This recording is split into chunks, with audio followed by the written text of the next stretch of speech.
Hello students and welcome back to my channel that is biology on your finger tips. आज हम लोग discuss करेंगे class 10th का a very important chapter that is how to organism reproduce. How to organism reproduce, ये सबको पता है, it's a simple process that is reproduction. So how do organism reproduce? How to organisms reproduce? तो बहुत simple सी line में इसका answer क्या है कि अगर मैं मोनरल्स की बात करूं, from the smallest group of organism to the largest group of organism like mammals, तो सबका आंसर एक ही होगा, the organism reproduce by the process of reproduction. The process is reproduction. Okay? And reproduction को अगर मैं define करूं तो it's a biological process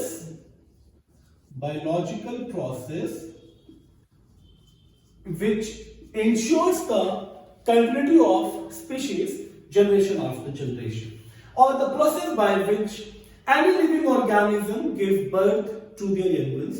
मैं कोई भी डेफिनेशन जो आपको इजी लगे वो पिक कर सकते हैं, मैं सेकेंड डेफिनेशन को ऑप्ट कर रहा हूं, biological process by which living organism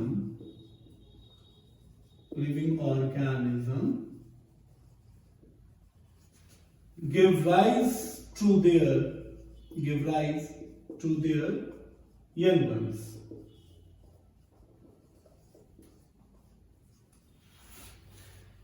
तो रिप्रोडक्शन की बात हो रही है तो टाइप्स जानना बहुत इंपॉर्टेंट है। There are two major types of reproduction, asexual reproduction and sexual reproduction. तो two important types are there, asexual reproduction and the second one is sexual reproduction.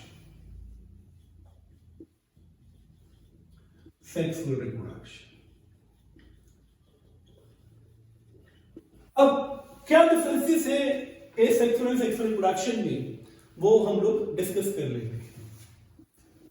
तो एसेक्सुअल एंड सेक्सुअल रिप्रोडक्शन दोनों ही process reproduction का part है, but इस process में एक बहुत simple सा आपको डिफरेंस याद रखना है कि कॉम्प्लेक्स रिप्रोडक्टिव सिस्टम जो है वो इन्वॉल्व नहीं।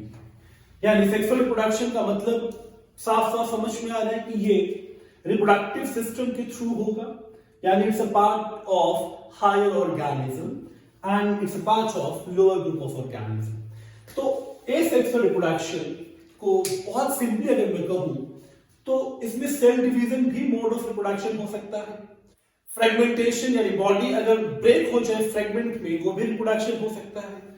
तो एसेक्सुअल को अगर बहुत सिंपली मैं एक्सप्लेन करूं तो it's a uniparental mode of reproduction. Uniparental का मतलब तो मालूम हो गया, it involve single parent, and sexual reproduction involve two parents of opposite sex. So it's a biparental. Biparental means two parents of opposite sex. Opposite sex are required, means male and females are required for the sexual reproduction. Number two, in asexual mode of reproduction, there is no fusion of gamete. Gamete का मतलब sex cells का formation नहीं होगा, ना fusion होगा, ना fertilization होगा। So no formation,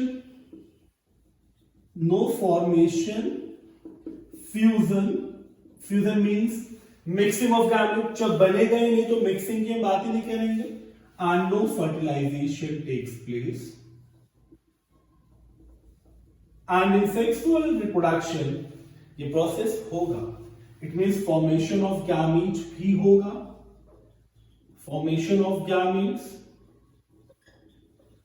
अगर मैं ह्यूमंस की बात करूं तो male gamete is sperm, female gamete is ovum, इनकी मिक्सिंग भी होगी which is known as fusion of gamete, formation of gamete, fusion of gamete and fertilisation takes place. Fertilisation भी होगा। The third difference, asexual mode of reproduction में single parent involve है, और मैंने अभी कहा था कि कई बार ऐसा होता है कि सेल डिवीजन ही मोड ऑफ रिप्रोडक्शन बन जाता है।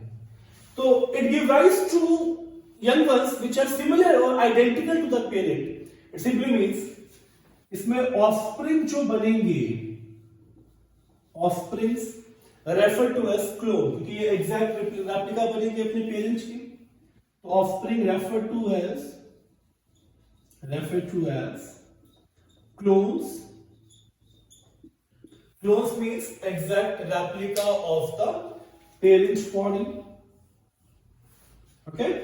And यहाँ मतलब sexual mode of reproduction में two individuals are involved, two different types of gametes are involved. तो ये understood है, variation आएगा, यानी exact replica नहीं बनेगा parents का, तो variation takes place. Variation takes place.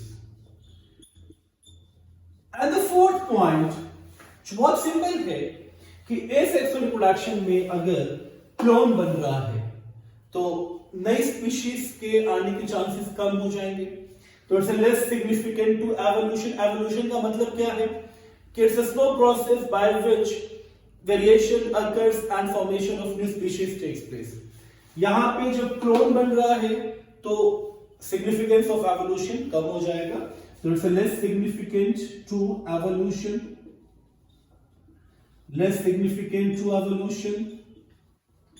okay, and ये high significant to evolution, तो ये high significant होगा to evolution. The last one, asexual mode of reproduction is a rapid mode of reproduction because simply a cell divides or breaks, और the parent body breaks into two daughter or three daughter cells, तो यहाँ पे the mode of division is rapid or the mode of reproduction is rapid. So it's a rapid mode of reproduction. And sexual mode of reproduction में क्या है कि fertilization में भी time लगता है, zygote का जो डेवलपमेंट होगा एम्ब्रियो में उसमें भी टाइम लगता है, तो comparatively it's a slow process. It's a slow process. This is all about the difference between asexual and sexual reproduction. Now we will discuss about the various mode of asexual reproduction. So in asexual mode of reproduction, there are so many modes in asexual reproduction.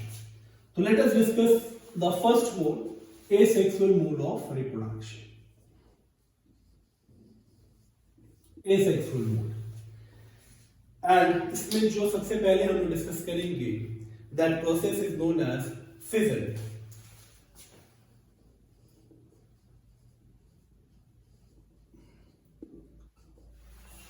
Fission को बहुत simply अगर मैं कहूं तो it's a part of reproduction, it's a form of reproduction where cell division is itself a mode of reproduction. यानी इस process में cell का डिवीजन ही मोड ऑफ रिप्रोडक्शन है। Okay, the cell division is mode of reproduction. Cell division और splitting of cell, यानी cell की splitting भी reproduction की फॉर्म में ही काउंट हो जाएगी। Cell division और splitting of cell leads to the formation of new individual, leads to formation of young ones or offsprings. Okay. Number 2, fission में अब सेल डिवीजन ही मोड ऑफ रिप्रोडक्शन है, तो depend upon the parent body. अगर parent body 2 daughter cells में divide हुआ तो binary fission, और अगर 2 से ज्यादा मोड में डिवाइड हुआ तो मल्टीपल फिजन। इसका मतलब बहुत सिंपल है कि fission is of two type. First one is binary fission and the second one is multiple fission. तो पहले हम लोग बाइनरी फिजन को डिस्कस करेंगे। जैसे एनसीईआरटी जो क्लास 10 है उसमें बाइनरी फिजन में एक ही ऑर्गेनिज्म को इंपॉर्टेंस दी गई है, तो उसको भी हम लोग डिस्कस करेंगे।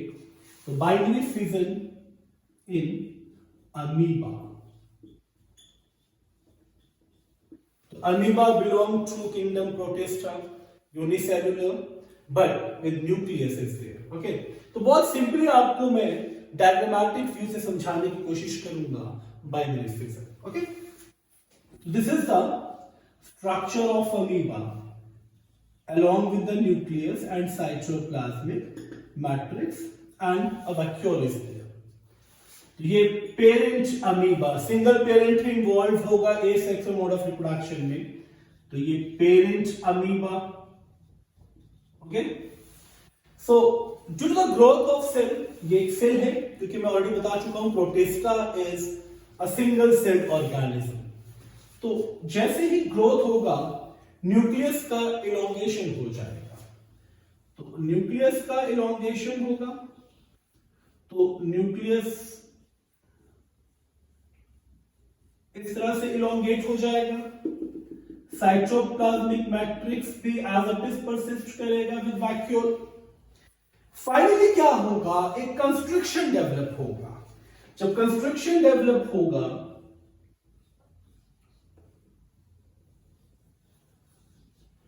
this is the elongated nucleus. Okay, अब कंस्ट्रक्शन डेवलप हुआ है, तो ये कंस्ट्रक्शन डीपर होगा। सिमिलरली ये भी कंस्ट्रक्शन डीपर होगा एंड अल्टीमेटली होगा क्या, ये इसको डिवाइड कर देगा यहां से एंड फॉर्मेशन होगा टू डॉटर अमीबा का। This one is the first daughter amoeba along with vacuole and cytoplasm, and this one is the second daughter amoeba along with vacuole and cytoplasm. तो बहुत simple सा explanation है with the help of diagram. अगर आपको ये diagram prepare हो गया तो बाइनरी फिजन इन अमीबा कभी नहीं भूलेगा। बट मैं एक और एग्जांपल आपको दूंगा। अगर आपको अमीबा याद ना रहे तो प्रोटिस्टा से ही बिलोंग करता है पैरामीशियम। तो पैरामीशियम का भी प्रोसेस ऑलमोस्ट सिमिलर है। ओके, तो बहुत छोटा सा मैं डायग्राम ड्रॉ कर रहा हूं for understanding only. Okay, parameciums के सरफेस पे ये cilia, hairlike projection, and this is the nucleus part along with the vacuole, contractile vacuole with the cytoplasmic matrix, and it undergoes transverse division. ये देखिए transverse division होगा, यानी binary fission होगा, and it results in the formation of two daughter paramecium along with nucleus, vacuole, cytoplasm. Okay, and this one is the second paramecium along with nucleus, vacuole, cytoplasm. ऐसे ही आपको euglena में भी process दिखेगा, बिल्कुल vertical division होता है, and ओपलिना में भी दिखेगा। तो बाइनरी फिजन के बाद हम लोग डिस्कस करेंगे multiple fission. So the next one is multiple fission. तो बाइनरी फिजन में क्या था कि parent body give rise to two daughter cells, parent body give rise to, parent cell give rise to two daughter cells. Okay, now in multiple fission में क्या होगा, ये भी बहुत इजी प्रोसेस है, इसको भी हम लोग डायग्राम से समझेंगे तो बहुत इजी लगेगा आपको। तो multiple fission takes place in Plasmodium, which is a malarial parasite. So it takes place in Plasmodium, and Plasmodium is malarial parasite. It's a malarial parasite. Okay? And Plasmodium में क्या होगा, बहुत इजीली आपको मैं समझाऊंगा with the help of diagram. Suppose ये एक cell है प्लाज्मोडियम का, एक सेल मान लेते हैं इसे। ओके, एंड ये इसका न्यूक्लियस। तो प्रोसेस क्या होगा इस पूरे प्लाज्मोडियम में, न्यूक्लियस का डिवीजन तो होगा सेवरल टाइम, यानी न्यूक्लियस डिवाइड करेगा several time, nucleus divides several times, but cytokinesis बिल्कुल लास्ट में होगा। तो जब न्यूक्लियस का सेवरल डिवीजन होगा तो रिजल्ट क्या आएगा, एक सेल के अंदर नंबर ऑफ न्यूक्लियस शो होगा,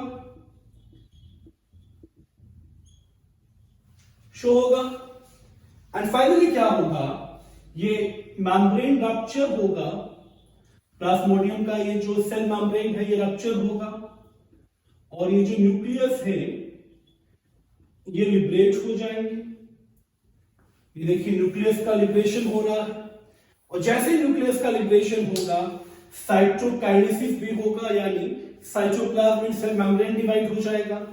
तो जो सेल मेम्ब्रेन का डिवीजन होगा तो छोटा छोटा कंपोनेंट सेल मेम्ब्रेन का न्यूक्लियस को इंगल्फ करेगा या न्यूक्लियस को सराउंड करेगा, एंड इस तरह से फॉर्मेशन होगा मल्टीपल डॉटेड सेल्स का। तो मल्टीपल फिजन में a parent body give rise to more than 2 number of daughter cells. Okay, so this is more number of daughter cells, more number of daughter cells. Okay, the example is plasmodium. बात समझ में आ गई होगी आपको। एक और important बात आपको याद रखनी है, जब मल्टीपल फिजन होता है तो Plasmodium give rise to 1000 daughter cells by doing multiple fission. तो 1000 daughter cells का फॉर्मेशन होगा, 1000 daughter cells का फॉर्मेशन होगा by multiple fission. तो फिजन आपको समझ में आ गया। अब हम लोग डिस्कस करेंगे second mode of reproduction, that is fragmentation. So the next mode is fragmentation.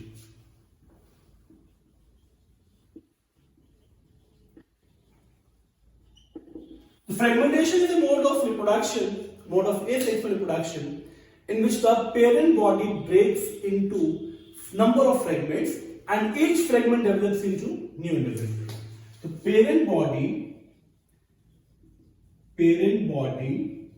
breaks into number of fragments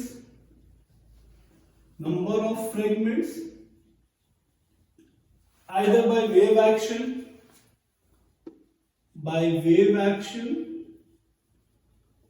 or by death or decay of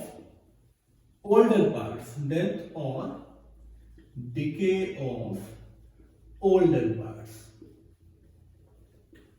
अब समझना क्या है कि किस ऑर्गेनिज्म में पेरेंट बॉडी का ब्रेकडाउन होगा और हर कंपोनेंट, हर फ्रेगमेंट डेवलप होगा न्यू इंडिविजुअल में।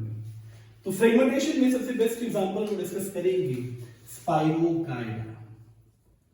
तो स्पाइरोगाइरा एक फिलामेंटस एल्गा है, ठीक। अगर मैं इसके स्ट्रक्चर को ड्रॉ करूं, क्योंकि सब कुछ आपको डायग्रामेटिक समझ में आ जाएगा, ठीक है।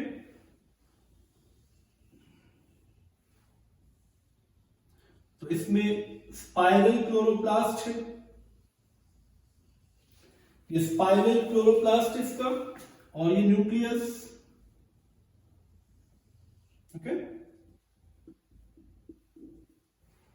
ये जो स्ट्रक्चर आप देख रहे हो ये chloroplast.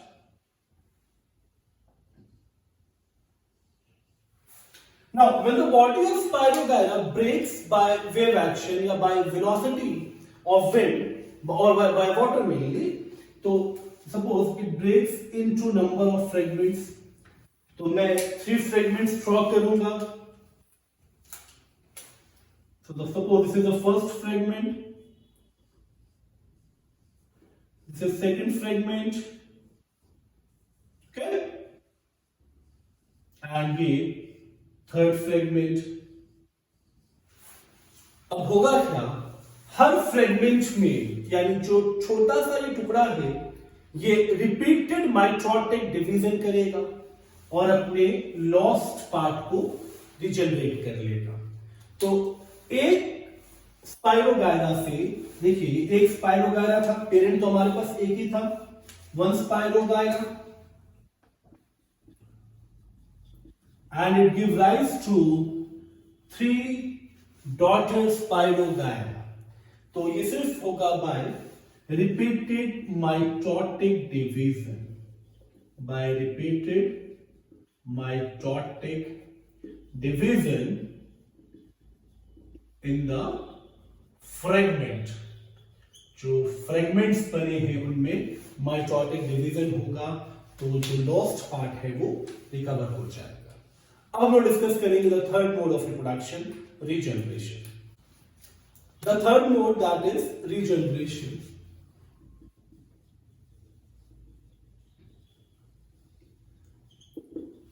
Regeneration is very similar to fragmentation, कि ऑलमोस्ट प्रोसेस वैसा ही है।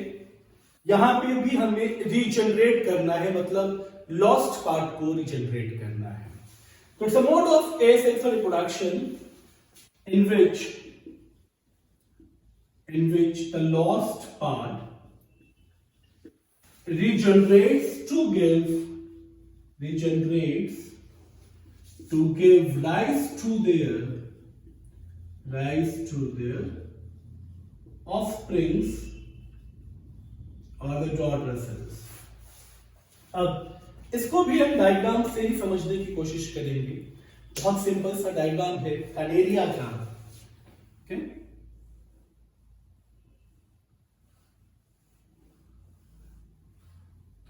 प्लानेरिया में भी ये चीज कॉमन है कि अगर बॉडी को, this is Planaria, and Planaria में भी बॉडी को हम ब्रेक करते हैं into number of fragments. Suppose ये इसका हेड पार्ट हम ब्रेक कर ले, बॉडी पार्ट ब्रेक कर ले, okay, and tail part break कर ले।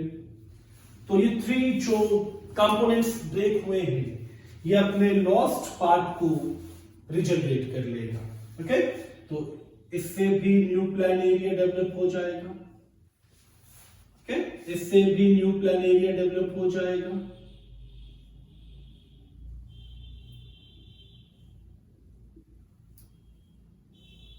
एंड सिमिलरली यहां भी न्यू प्लानेरिया डेवलप हो जाएगा। Regeneration process is also found in hydra and in the tail of lizard. जो आप लोग घर में देखते हो कि लेजर्ड की अगर टेल कट कर जाए या नेल्स या हेयर्स कट हो जाए, वो भी रिजनरेट हो जाते हैं। उसका भी सेम मैकेनिज्म है, that is repeated mitotic division. Okay, तो हाइड्रा में सिर्फ आपको इतना समझना है कि हाइड्रा में, okay, this is a bird part. तो if hydra breaks into fragment, अगर हाइड्रा का भी फ्रेगमेंटेशन हो जाए, तो जो लॉस्ट पार्ट होगा, सपोज ये इसका फर्स्ट पार्ट है, ये भी रिजनरेट करेगा, बॉडी पार्ट भी रिजनरेट करेगा, एंड बेसल पार्ट भी रिजनरेट करेगा। ओके, तो रिजनरेशन भी बेस्ड किसके ऊपर है?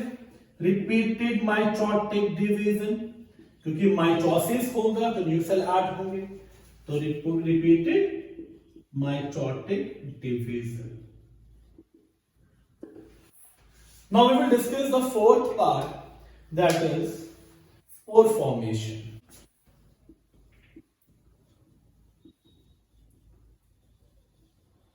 तो what will happen in spore formation? Actually spore है क्या, पहले मैं आपको समझाने की कोशिश करता हूं। Spore are the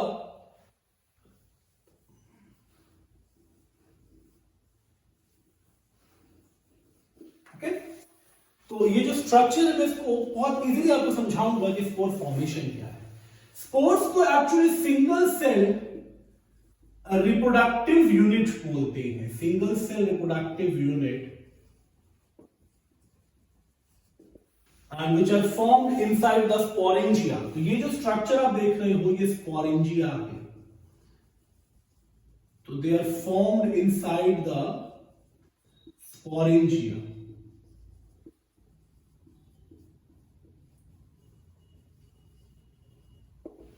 ओके, तो ये स्पोर्स का फॉर्मेशन होगा इसके अंदर।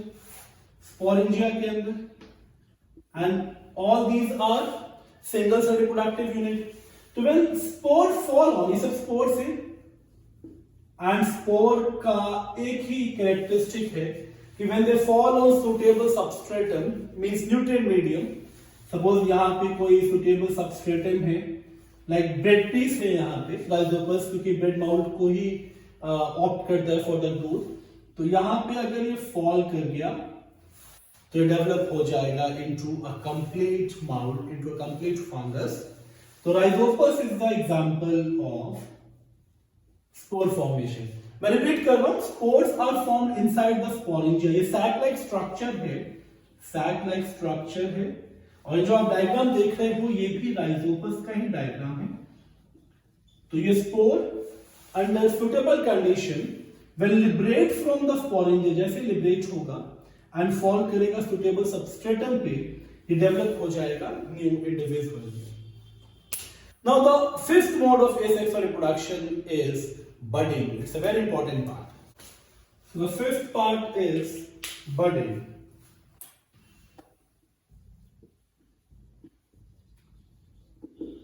So in this mode of asexual reproduction, a small outgrowth appears on the surface of body.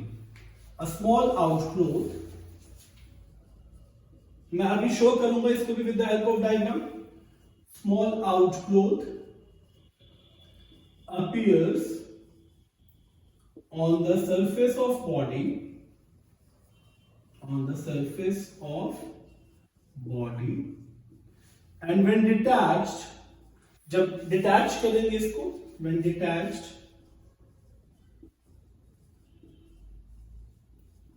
it develops into new individual, develops into new individual. तो to examples दिए हुए हैं बडिंग के बुक में आपके एनसीईआरटी में, जो बहुत इंपॉर्टेंट है। तो let us discuss the first one, budding in yeast. Budding in yeast, and yeast belongs to fungus, kingdom fungi से belong करता है। and yeast में भी एक बहुत सिंपल सा ऑब्जर्वेशन आप देखोगे, yeast में suppose this one is the nucleus part, okay,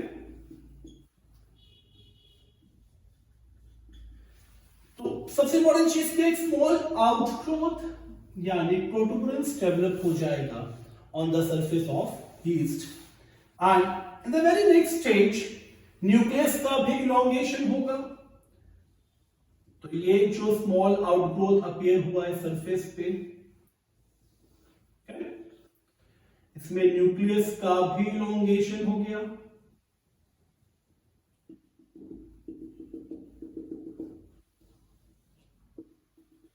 okay, and third stage में क्या होगा, एक कंस्ट्रिक्शन डेवलप होगा एंड डॉटर यीस्ट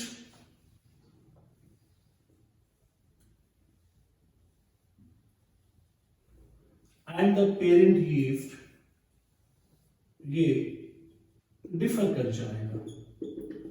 तो this is daughter yeast, and by the same process ये नंबर ऑफ डॉटर सेल्स को chain like structure में form करेगा। तो वेरी सिंपल प्रोसेस जो कि बडिंग इन यीस्ट में है। The next example is budding in hydra.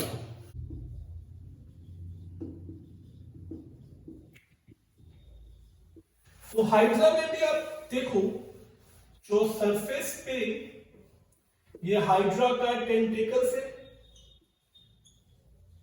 Okay, और इस सरफेस पे एक स्मॉल आउटग्रोथ अपीयर होगा, ठीक। फिर इस आउटग्रोथ का भी इलोंगेशन होगा, बिकॉज ग्रोथ तो इसमें भी होगा। तो इस तरह से इलोंगेशन होगा, इसका भी टेंटिकल्स डेवलप होगा, एंड फाइनली क्या होगा, थर्ड स्टेज में कंस्ट्रिक्शन डेवलप होगा, कंस्ट्रिक्शन और डीपर जाएगा। तो parent hydra and daughter hydra ये सेपरेट हो जाएगा। तो this one is parent hydra and ये daughter hydra, daughter hydra. Very simple process for budding in hydra. Now the last mode of asexual reproduction is vegetative propagation.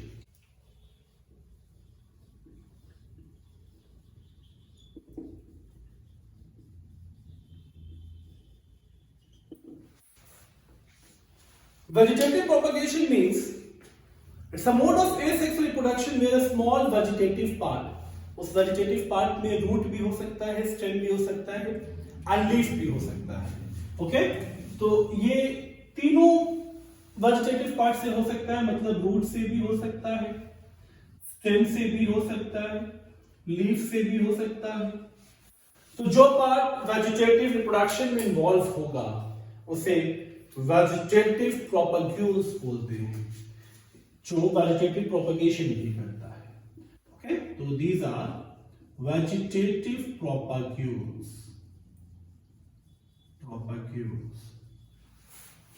तो vegetative propagation भी normally two parts में divided है. First one is natural mode. Natural में बहुत simple आपको process लेके चलना है. By root, by stem and by leaf. Okay, so by stem sugarcane is very common, and rose में भी आप stem cutting को यूज करते हो. stem को कट करके आप सॉन कर दे सॉइल में तो डेवलप हो जाता है new individual. root cutting is very common in citrus and leaf bryophyllum, because bryophyllum के लीफ पे एडवेंटिशियस बर्ड प्रेजेंट होते हैं. मैं शो करूंगा आपको bryophyllum के स्ट्रक्चर को. तो इस तरह से बर्ड्स प्रेजेंट होंगे bryophyllum के लीफ पे. तो when they fall on suitable substratum means soil surface, जैसे ये सॉइल पे आएगा तो ये बर्ड्स डेवलप करने में हेल्प करते हैं इसको as a new individual, as a new plant. Okay, तो these are the natural means, मतलब इसमें आपको आर्टिफिशियल इन्वॉल्वमेंट नहीं शो करना है.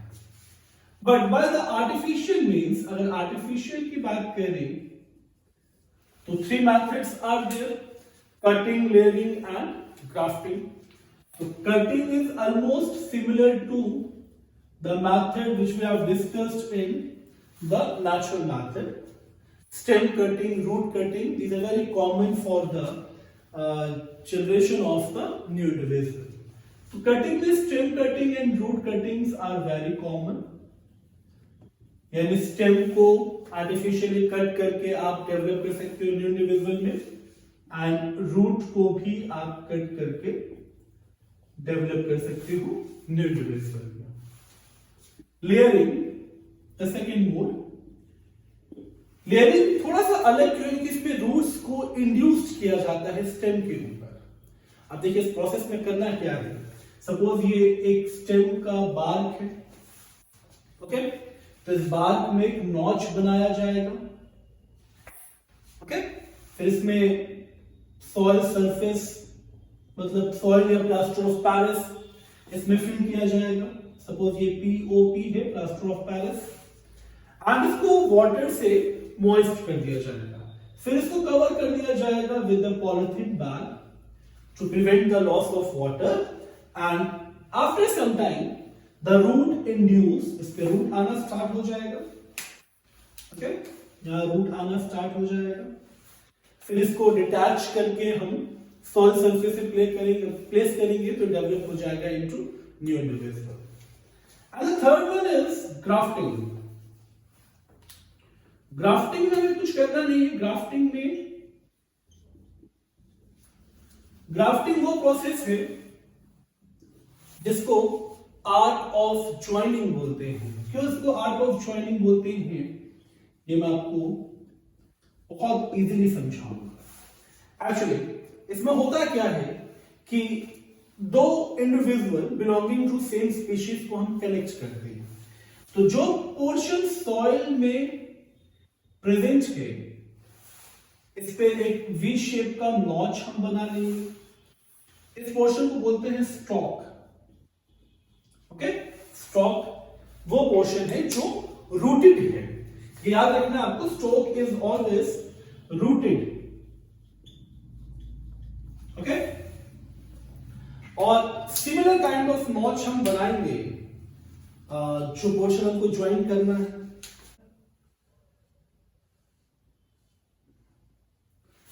ये फाइन जो कि हम स्टॉक पे अटैच करेंगे, और इन दोनों का फ्यूजन जो होगा वो ग्राफ्टिंग कहलाएगा। तो इस सेशन में हम सिर्फ वेजिटेटिव रिप्रोडक्शन को ही डिस्कस करेंगे। नेक्स्ट पार्ट यानी सेक्सुअल रिप्रोडक्शन जो फ्लावरिंग प्लांट एंड एनिमल्स का है, वो हम लोग नेक्स्ट वीडियो में डिस्कस करेंगे। अगर आपको यहां तक समझ में आया हो तो प्लीज मेरे चैनल को लाइक करें, सब्सक्राइब करें एंड शेयर करें।